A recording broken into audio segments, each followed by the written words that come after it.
What's up, everybody? Welcome to ShowKnows. I'm your host, Rudy O, and today, What are you doing, Rudy? It's my show. ShowKnows Comedy.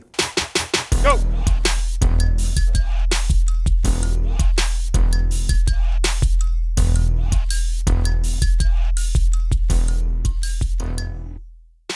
All right, everybody. This is the Showtime Spotlight special interview. As you know, Rudy O right now. How you doing, Rudy? Good, baby. Good to see you, man. Good to see you too, man. I know stand-up comedy is not easy. I've done stand-up comedy before. How long have you been doing stand-up comedy? I've been doing stand-up comedy now for about 7 years, and once I did it and I heard the roar of laughter, it became like a narcotic, you know. And after that, I just hit the ground running and never looked back.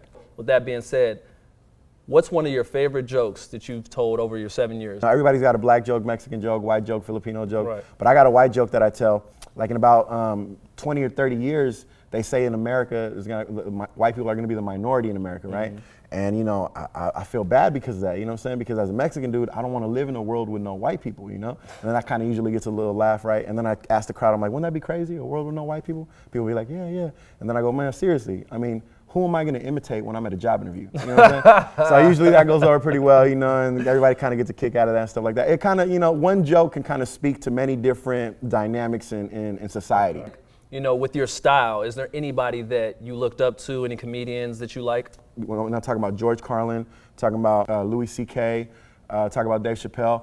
I like the fact that they take the time to put some real substance in their jokes, you know. You got kids that might want to pursue this. Do you have any advice for these kids out there to say, hey, I might want to be a comedian one day? You know, like, you have to do it because you enjoy it. I enjoy getting on stage. I enjoy doing big theaters, and I enjoy doing little small bar shows where there's like 6 people listening, 3 of them are drunk. You know, the other two are just trying to get drunk, you know what I'm saying? And the last person is the bartender. Don't set a standard in terms of money or in terms of notoriety or anything like that. The standard should be, do I feel like I'm bringing some substance into my life through comedy? And when I do that, then that's when I find success.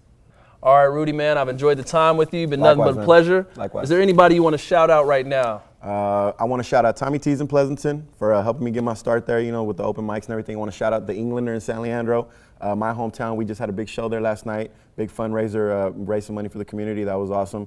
Shout out to all the comics that I've met along the way, all the future comics. I know you're out there, aspiring comics. There's some funny in you. Let it out. And shout out to my man E right here. You know, I met this guy over at in the city, Lucky Break contest for 95.7 The Game. Neither one of us won, so that's why we're doing this right now. But, you know, send a big shout out to him and everybody watching this blog right now. All right, man, I want to send a shout out to Rudy O for coming by. I really appreciate him. And shout out to all you people watching, just like he said. Once again, have a great day, and thank you for watching ShowKnows.